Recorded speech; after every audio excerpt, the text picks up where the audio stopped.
Olá, meus queridos, minhas queridas, tudo bem? Vamos lá dar continuidade ao nosso curso, a mais uma aula. Hoje vamos falar dos crimes patrimoniais, ali o finalzinho dos crimes patrimoniais. Vocês já devem estar acompanhando o nosso curso nas outras aulas. Já falamos de vários outros crimes patrimoniais e agora o final deles, que são as disposições gerais. Estas disposições gerais que estão previstos ali no Código Penal, artigos 181, 182 e 183. Eles vão tratar, é o último capítulo deste título, e ele vai tratar, vai falar, retratar todas as disposições comuns a todos os crimes patrimoniais, desde lá do 155, tá bom? Então é de suma importância porque interfere diretamente em ação penal, interfere diretamente em caracterização da conduta criminosa, inclusive, de todos os crimes desde o 155, todos os crimes patrimoniais, portanto. Tá bom? Vamos então à aula de hoje. Peço que, antes de iniciarmos, aquele pedido de sempre, dá um inscrever-se aqui, entra aqui embaixo, se inscreve, dá um joinha aqui para nós, lá curte, né, a nossa aula, tá gostando do nosso conteúdo, tá gostando das nossas aulas? Já dá um curtir hoje, senão agora, se vocês deixarem para o final, vocês acabam esquecendo e isso é muito importante para a gente continuar levando o nosso conteúdo aí para um número indeterminado de pessoas, tá bom?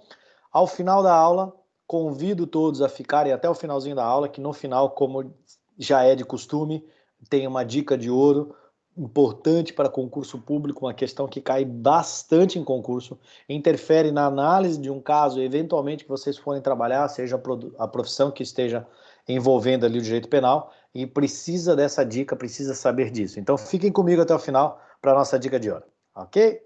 Vamos lá. Vamos à legislação, vamos entender o que nós temos de legislação. O capítulo, portanto, o capítulo 8 vai falar de disposições gerais, como disse para vocês. Essas disposições gerais, como disse, ele vai servir, veja só, ele fala aqui, ó, qualquer dos crimes, eu já vou ler ele inteiro, mas olha, qualquer dos crimes previstos nesse título, tá? Aonde começa o título? O título começa lá no artigo 155, tá? Que é o primeiro crime patrimonial que a gente tem no nosso Código Penal, a parte especial. Vamos lá. 181. O artigo 181, ele é conhecido, ele é chamado doutrinariamente como uma escusa absolutória. O que é escusa absolutória? Levando a tradução ao pé da letra, né? Quando se fala em escusa, seria uma desculpa, né? Seria um perdão, seria uma ideia de que eu teria uma isenção de pena, eu peço perdão, eu desculpo em face dessa conduta. E aí essa desculpa vai ser traduzida na forma de uma absolvição. Então, por isso, escusa absolutória, tá certo? É um perdão para absolver a pessoa. É isso que a gente vai enxergar nessas condições. Então, quando eu falar no 181, vocês vão sempre saber que o 181 é a escusa absolutória. Ela vai ser inserida em determinados casos de todos os crimes patrimoniais que a gente tem em estudo. Vamos lá. O primeiro deles aqui, ele vai dizer, então, vamos lá, vamos ler a redação lá para que a gente possa compreender por todo. É isento de pena quem comete qualquer dos crimes previstos neste título em prejuízo. 2 pontos, daí ele vai lá. Então, o que ele quer dizer? Ele está dando uma isenção de pena. O que é isso? É uma causa de extinção de punibilidade. Eu falei na aula passada de receptação ali, eu falei do perdão judicial, que é uma causa de extinção de punibilidade. Aqui é uma outra causa de extinção de punibilidade. Lembre-se lá, nós vamos ter o crime, né? O conceito de crime, fato típico, fato antijurídico e culpável, e na hora de eu aplicar a pena a esta pessoa, eu vou analisar as condições para aplicação de pena. Se ele tiver uma causa impeditiva de eu aplicar a pena, eu tenho que absolver essa pessoa. Essa é a ideia, é assim que se aplica, assim que se adota no nosso ordenamento jurídico. Então, olha lá, existe uma causa de extinção de punibilidade, então não permite, impede que a pessoa seja punida. Qual é a causa de extinção de punibilidade? A escusa absolutória. Nesse caso, né, o que a gente está estudando. Então, Vamos lá, vamos punir a pessoa pelo aquele furto, sei lá, vamos usar o exemplo do furto. Vou punir a pessoa pelo furto? Não, por que não? Porque existe uma causa de extinção de punibilidade ali prevista no artigo 181, tá bom? Que é a chamada escusa absolutória. Quando que eu aplico ela? Quando que se aplica? Quando eu cometer qualquer, veja só, quando eu cometer qualquer dos crimes previstos nesse título, ou seja, qualquer crime patrimonial, vamos para a regra primeiro, existem exceções, mas primeiro vamos na regra. Então, quando eu cometer qualquer crime patrimonial contra, aqui ó, em prejuízo, contra, inciso primeiro. Opa, perdão. Inciso primeiro, contra o cônjuge na constância da sociedade conjugal. Tentem lembrar. Quando eu falo constância da sociedade conjugal, é durante o matrimônio, mantendo o matrimônio, ainda estão casados, perfeito? Essa é a situação. E cônjuge ele tem que ser entendido, né, como sendo aqueles casados, como se fala no linguajar popular aí, casado no papel, né? Isso é o cônjuge, né? Para fins do direito, isso é cônjuge. Ah, professor, mas é aquelas pessoas que moram juntos apenas, que estão em concubinato, em união estável, como queiram, né, que são os chamados, hoje, pela legislação civil atual, os chamados conviventes, né, que tem convivência marital, então são inconviventes. Esses conviventes, como que entra? Existe a questão da escusa absolutória para os conviventes, porque aquele diz cônjuge. Aí é uma interpretação que nós temos que fazer, uma interpretação analógica, extensiva. Admite-se interpretação analógica extensiva no direito penal? Não. Salvo se for para beneficiar o acusado, o réu, né, como queiram. Se for em benefício dele, cabe essa interpretação extensiva analógica, que é o caso aqui. É somente aplica-se a escusa absolutória para o cônjuge. Mas e no caso dos conviventes, doutor? Aplica? Aplica também, porque aí eu vou fazer essa interpretação extensiva analógica, ok? E segundo hipótese, no segundo inciso, que vai falar os ascendentes ou descendentes, sejam parentesco legítimo ou ilegítimo, civil ou natural. Vamos primeiro só numa condição aqui. Esse legítimo, ilegítimo, civil e natural não tem mais diferenciação. Hoje a Constituição de 88 não permite essa diferenciação. Todos somos iguais perante a lei, né? Todos somos iguais. Bom, eu não posso falar em irmão legítimo, irmão ilegítimo, o pai legítimo, filho ilegítimo, né? Aquele filho bastardo que se falava antigamente, vocês possivelmente já ouviram essa expressão, isso não se usa mais, tá? Não pode mais usar, porque é um flagrante preconceito que a Constituição de 88 não permite mais a gente, graças a Deus. Com relação então, o crime patrimonial praticado contra o cônjuge na sociedade conjugal ou contra o ascendente ou descendente, aplica-se a escusa absolutória. Ou seja, eu vou aplicar o instituto da escusa absolutória que vai isentar de pena, tá aqui, ó, que vai isentar de pena aquele que comete um crime contra a esposa, aquele que comete um crime contra o marido, aquele que comete um crime contra o companheiro, aquele que comete um crime contra o pai, contra a avó, contra o avô ou contra o filho, né? Um crime patrimonial como um todo, certo? Então ele não é punido por isso, há uma escusa absolutória. Aí vem lá, nos chama a atenção. E aí vamos numa pequena dica de ouro aqui, que é complemento da nossa explicação. Nos chama a atenção e fala assim, puxa, mas que estranho, doutor. Então eu vou lá e cometo um roubo cometo um roubo contra o meu pai, cometo um roubo contra minha esposa, aponto um revólver minha esposa, agrido minha esposa e pego a carteira dela, pego o dinheiro dela e vou me embora, né? Morando juntos, né? Nós dois morando juntos, eu sou isento de pena porque há uma escusa absolutória, aí existe uma exceção. Vamos ter calma que existe uma exceção. Não é assim tão descaradamente, né? Qual é a exceção? Eu vou pular o 182, tá? Vamos pular o 182, porque ele vai falar de ação penal, tá? Então pulo o 182, vamos para o 183. 183 vai dizer o quê? Não se aplica o disposto nos dois artigos anteriores. Então, por hora, deixa o 182 de fora, que nós já tiramos, vamos falar sobre a escusa absolutória. Vai dizer, não se aplica a escusa. Quando não se aplica a escusa? Primeiro inciso, se o crime é de roubo ou de extorsão, ou em geral, quando haja um emprego de ameaça ou violência à pessoa. Então, tá aí a explicação. Então, aquele exemplo que eu dei, que roubou a esposa, bateu na esposa, empregou violência, empregou grave ameaça e roubou a esposa, pegou o dinheiro da esposa, existe a aplicação do Instituto da Escusa Absolutória? Não. Por exceção à regra geral, que a regra seria a aplicação da escusa. Tá? Não se aplica. Em geral, quando tiver violência ou grave ameaça. Lembrando que na extorsão, lembrando que no roubo vai ter violência ou grave ameaça. Então, mais fácil para vocês lembrarem é sempre pensar no seguinte: violência ou grave ameaça à pessoa. Tem violência, tem a grave ameaça à pessoa, não aplica escusa absolutória. Com isso, se vocês pegarem nos crimes patrimoniais lá, furto pode, porque não tem violência nem grave ameaça. Pode roubo? Não. Pode extorsão? Não. Pode extorsão mediante sequestro? Não. Pode estelionato? Pode. Pode apropriação indébita? Pode receptação?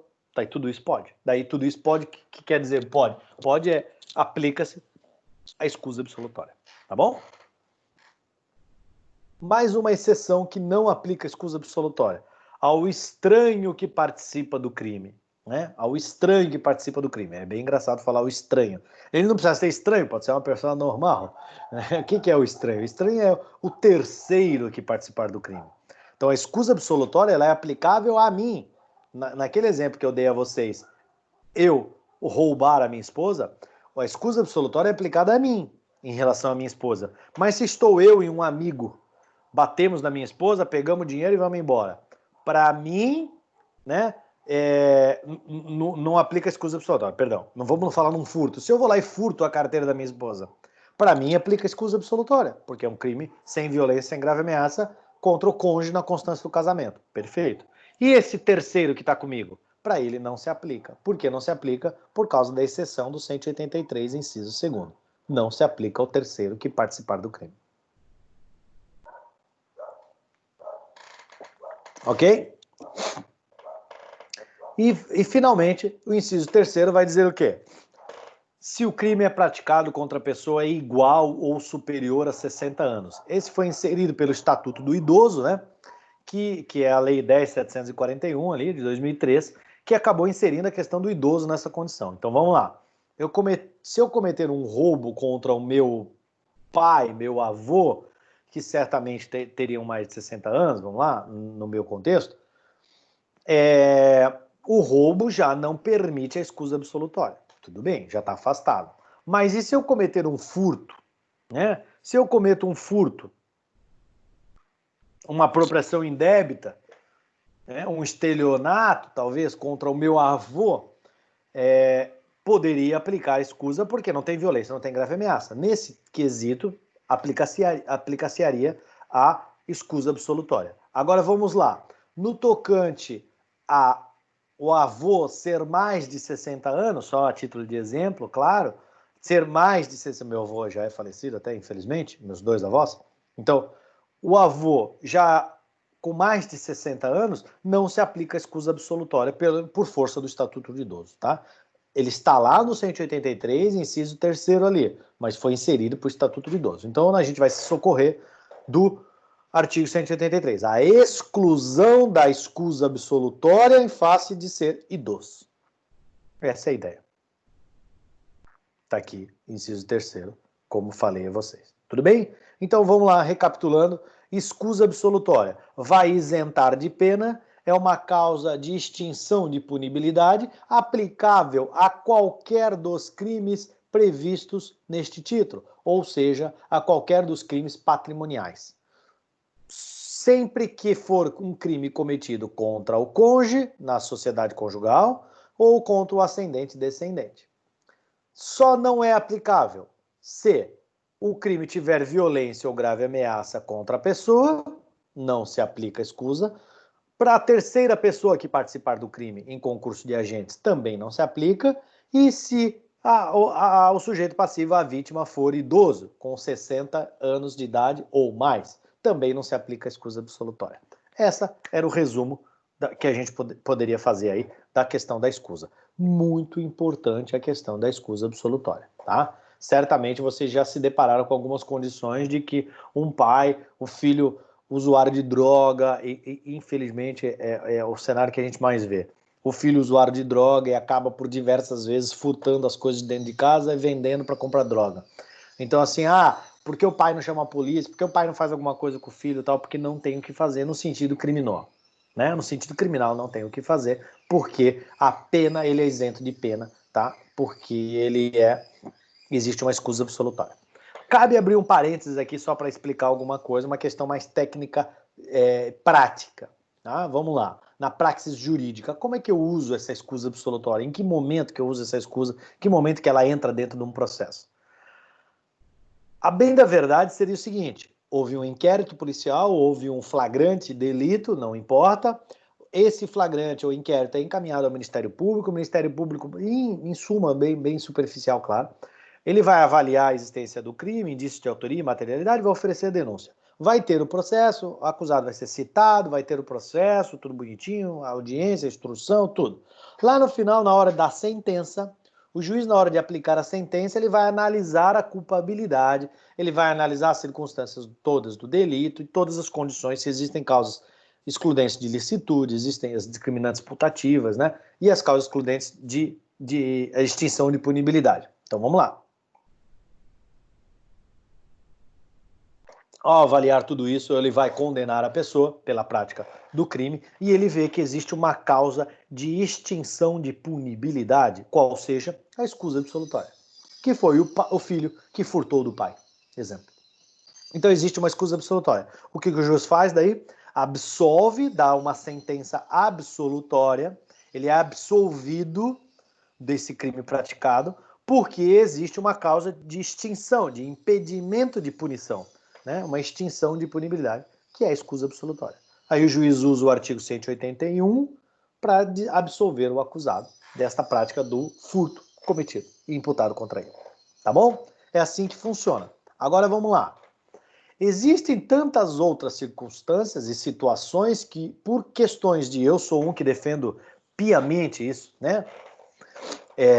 Existem circunstâncias que o juiz, por questões de economia processual, tá? Por questões de uma melhor prestação jurisdicional, ele faz o seguinte: o promotor de justiça, ao analisar que é flagrante a hipótese de, e inconteste a hipótese de escusa absolutória, porque veja, é uma condição objetiva, não precisa analisar se muitos detalhes, é uma questão objetiva, ou ela existe ou ela não existe, ou está grávida ou não está grávida, né? É objetiva a condição, não é de caráter subjetivo. Então vamos lá.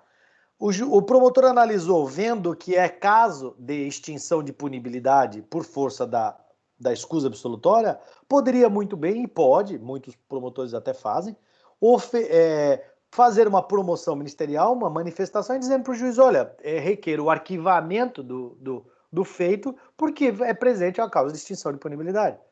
E aí o juiz, analisando aquilo, manda arquivar o feito.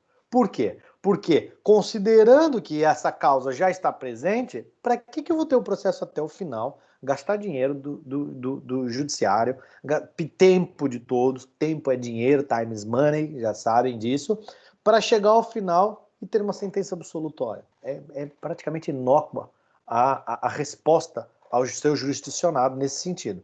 E é muito mais gravoso, inclusive, pelo trâmite, pelo gasto de todo. Então, por questões do princípio de economia processual, né, eu entendo e defendo que deveria de ser isso já lá no início, isso já morrer lá na promoção ministerial. Se o promotor não concordar com isso, o juiz então pode determinar o arquivamento, ainda que o juiz não recebe a denúncia, e determina o arquivamento, ainda que o promotor não concorde. Se o promotor não concordar, o promotor tem os seus recursos que pode fazer. Tá bom? Só para uma questão prática aí, que acho que é bem importante para entender. Vamos no 182 ainda que ficou de fora. 182 ele vai falar só de ação penal, tá? Só de ação penal.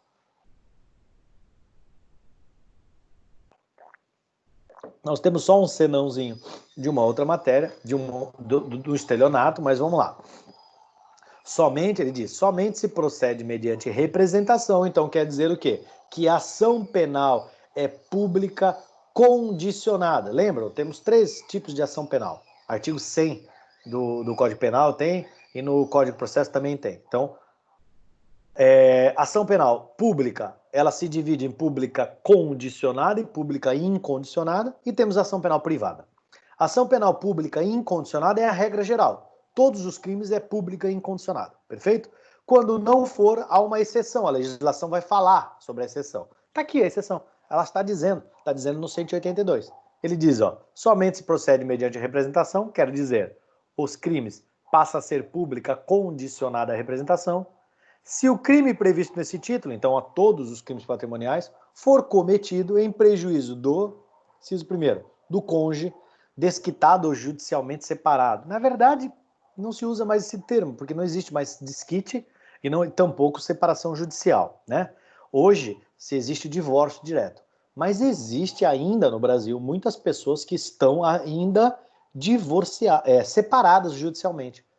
Porque antigamente, só para quem não conhece, antigamente se fazia separação judicial, ficava 1 ano separado judicialmente, depois entrava com o divórcio, convertia em divórcio. Hoje em dia não precisa mais disso, hoje em dia entra-se direto com o divórcio, tá certo? Então quer dizer o quê? Que tem muita gente que fez a separação judicial e nunca mais fez divórcio. Então o estado civil dela é separada judicialmente. Isso ainda não mudou porque essas pessoas não alteraram. Então tanto faz se for separada judicialmente, se for divorciada, porque a interpretação aqui é sempre extensiva, né, para beneficiar o acusado. Judiciado, desquitados, separada judicialmente, desquitada, divorciada, tanto faz, tá certo? Mas são para aqueles cônjuges que não mais vivem junto, que não têm mais a sociedade conjugal. Isso quer dizer, então, que nestes casos a ação penal passa a ser pública condicionada. Vai depender se o sujeito passivo, se a vítima vai querer processar o autor do delito ou não. Se ela não quiser processar, ela não vai representar e aí não tem ação penal. Se ela representar, o Ministério Público toma o polo ativo da ação e vai processar aquela pessoa. Tá certo? Outro exemplo. Irmãos.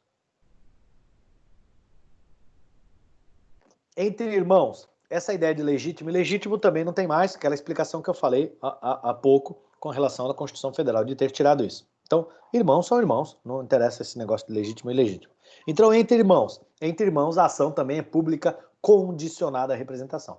Foi lá, furtei da minha irmã, eu tenho uma irmã. Então, vou lá, furtei da minha irmã.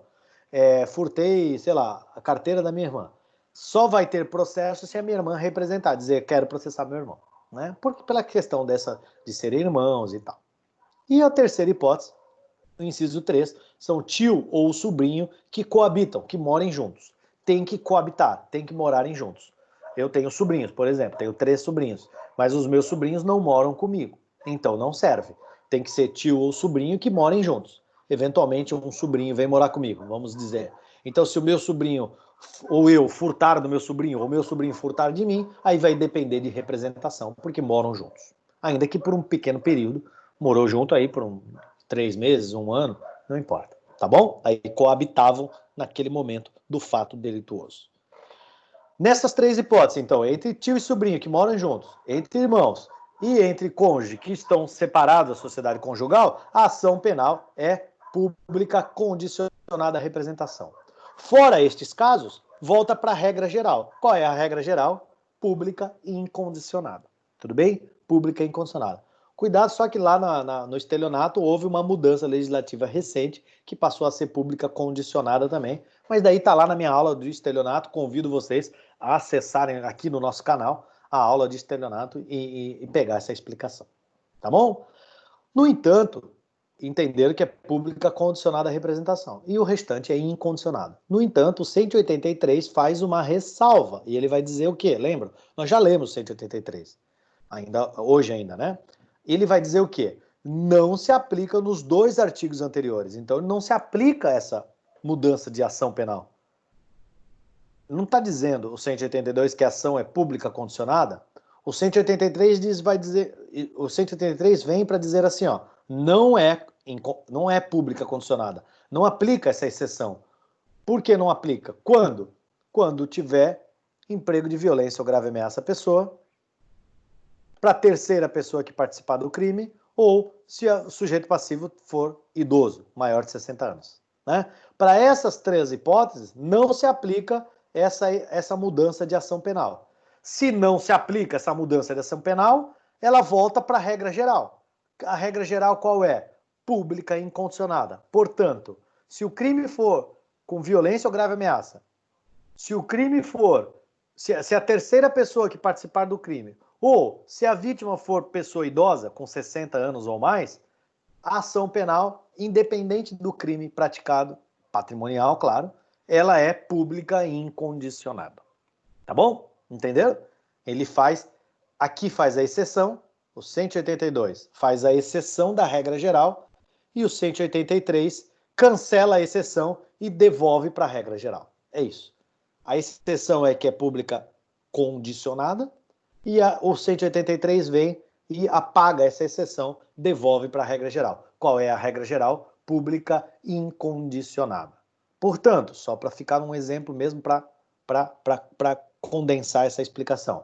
Se eu cometer um furto contra a minha irmã, a ação penal é pública condicionada à representação. No entanto, se eu cometer um roubo contra a minha irmã, a ação penal volta para a regra geral, porque existiu violência ou grave ameaça à pessoa, que é característica do roubo, né? Logo, não se aplica esta exceção. Fica na regra geral, que é incondicionada. Tá certo? Conseguimos compreender? Então nós temos aqui nas disposições gerais a escusa absolutória, nós temos a questão da ação penal e nós temos a exceção a esses dois institutos, essas duas condições, circunstâncias previstas nessas disposições gerais. Era essa a aula de hoje, uma aula um pouco mais curta, para poder ficar mais leve, mas de tamanha importância, não pelo tamanho, mas importante no conteúdo transmitido nesta aula. Ok?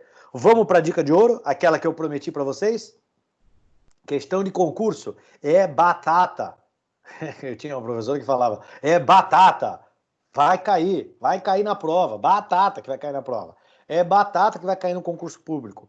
Isso é certo que vocês vão enxergar essa condição em alguma análise que vocês estiverem fazendo. Então atentem-se para isso. Mas, antes disso, vamos lá? O que a gente vai fazer antes disso? Inscrever-se no nosso canal. Vamos lá. Clica aí no inscrever-se. Se você não for inscrito ainda, inscreve-se. Aciona lá o sininho para receber novas notificações. Compartilhe o nosso canal a todos os que vocês conhecem. Compartilhe no canal de vocês para que leve o conhecimento a todos, o maior número de pessoas possível. E não deixem de curtir. Gostou do vídeo? Tá gostando da aula? Dá um curtir, dá um joinha pra gente lá. Ajuda a gente a levar esse conteúdo para um número indeterminado de pessoas. Isso é muito importante por causa do algoritmo que o YouTube entende, porque se curtiu, o conteúdo foi prazeroso. Ficou com dúvida desta aula, de outras aulas? Não esqueçam também, entre aqui nos comentários, deixe os seus comentários. Deixe os seus comentários, é importante para a gente os comentários também. As dúvidas às vezes servem para ajudar outros alunos que estão estudando, outros alunos que estão acessando nossas aulas. Às vezes uma dúvida sua responde a dúvida do outro amigo lá. Então, deixe nos seus comentários o que for necessário. Tá bom? Vamos para a dica de ouro. Vamos lá, vou até tomar uma aguinha aqui para a dica de ouro. O concurso vai fazer essa pergunta para vocês em várias formas. Ele pode fazer uma questão mais teórica, técnico-teórica. Ele pode fazer uma questão dessa mais aberta, subjetiva, para que você tenha que interpretar. Exemplo de alguns concursos de nível um pouco mais profundo, a segunda fase do concurso, que são as provas discursivas, né? É comum fazer essas perguntas, mas é também comum a prova objetiva ter umas questões mais teóricas. Às vezes, se você pega algumas bancas que fazem provas, FGV, por exemplo, que faz provas com casos mais reais, pedindo interpretação, cobrando conteúdo no caso em concreto, você também vai poder enxergar essa pergunta. Então é assim, vamos lá, vamos supor Que, como disse, das mais variadas formas de perguntar. Só estou usando um exemplo aqui para essa nossa dica de ouro. Vamos supor que o fulano, vai lá contando a historinha, fulano, num belo dia, tal, usuário de drogas, tal, não tendo mais dinheiro para comprar drogas, desesperado pelo uso, pela dependência química que estava passando, vai em sua casa, vai na casa do seu pai, por exemplo, vai na casa do seu pai de forma sorrateira e de lá subtrai um relógio de ouro e algum dinheiro que o seu pai guardava na gaveta de cueca no seu quarto. Pega esse dinheiro, tal, e usa esse dinheiro para comprar drogas, tal. O seu pai dando falta daquele dinheiro, tal, observa nas câmeras, chama a polícia observa nas câmeras que o dinheiro foi subtraído da gaveta dele, junto com o relógio, pelo seu filho, que quando foi na sua casa visitá-lo. Ponto. O pai contava com a idade de 58 anos, tal, para não ter aquelas exceções da escusa absolutória, tal, ter problema. Aí vamos lá. Que crime cometeu o filho? Coloca lá o Mévio, né? Exemplo de direito penal mesmo. Coloca lá o Mévio. Que crime cometeu o Mévio? Justifique a sua conduta com todos os institutos penal eventualmente aplicáveis ao caso. Aí vamos lá.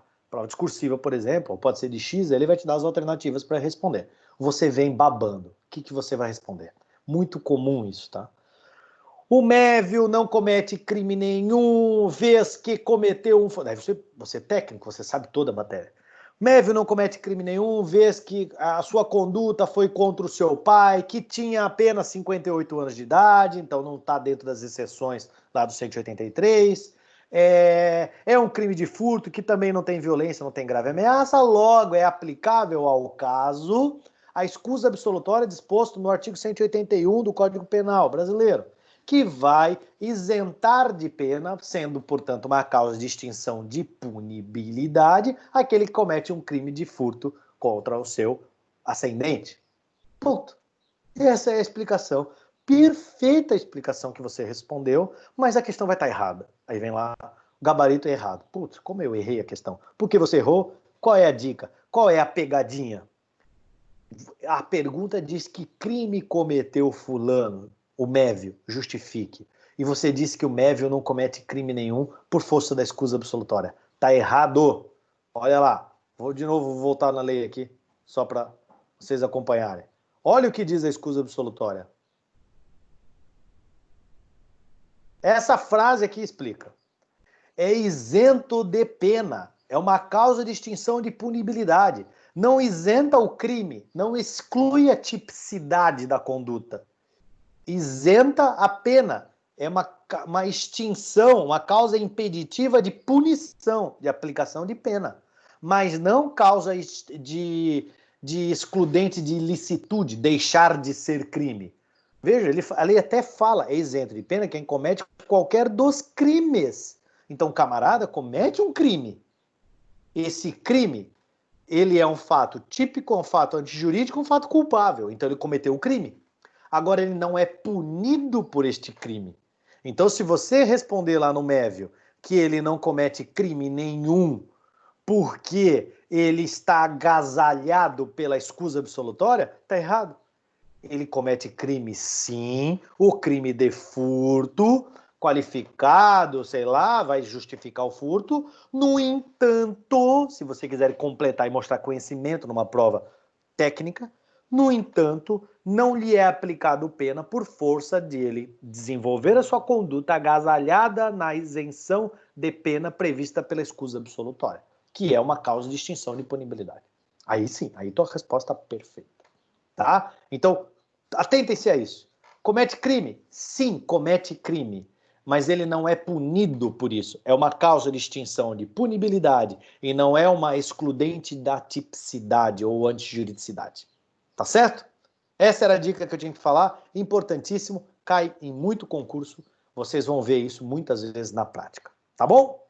Era isso que eu tinha para vocês. Convido vocês a frequentarem nosso canal, procurarem outros vídeos, assistir outras aulas que são complementos desta aula aqui, inclusive, todos os crimes patrimoniais que já estão disponíveis lá no nosso canal. Assistam, e compartilhem o nosso conteúdo a todos. Muito obrigado, espero que tenham gostado. Nos vemos nos próximos vídeos. Um abraço, até mais.